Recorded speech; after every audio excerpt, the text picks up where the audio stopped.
Avec ses 333 mètres de long, ses 47 mètres de large et ses 22 ponts, le MSC World Europa est le plus gros paquebot construit par les chantiers de l'Atlantique pour cet armateur.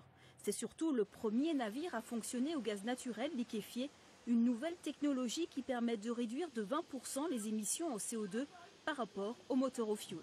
Les dimensions des cuves, c'est environ 10 mètres de diamètre sur 30 mètres de long, avec une isolation de 35 cm tout autour des cuves.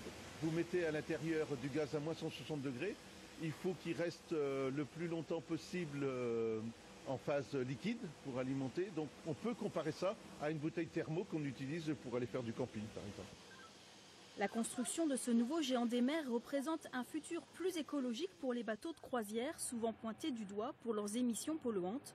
L'objectif pour MSC est d'atteindre le zéro émission d'ici 2050.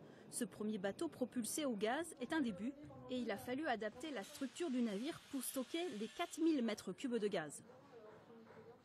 Au lieu d'avoir les réservoirs habituels de fuel, on retrouve avec une zone au milieu qu'on a dû réserver très grande pour recevoir les réservoirs de gaz. Donc on a dû s'adapter vraiment autour de cette contrainte qui est assez forte, mais qui va nous permettre au final d'avoir un bateau qui va pouvoir marcher au gaz et non plus au fioul lourd comme on avait sur les autres navires. Construire un bateau plus vert a un coût 10 millions d'euros supplémentaires.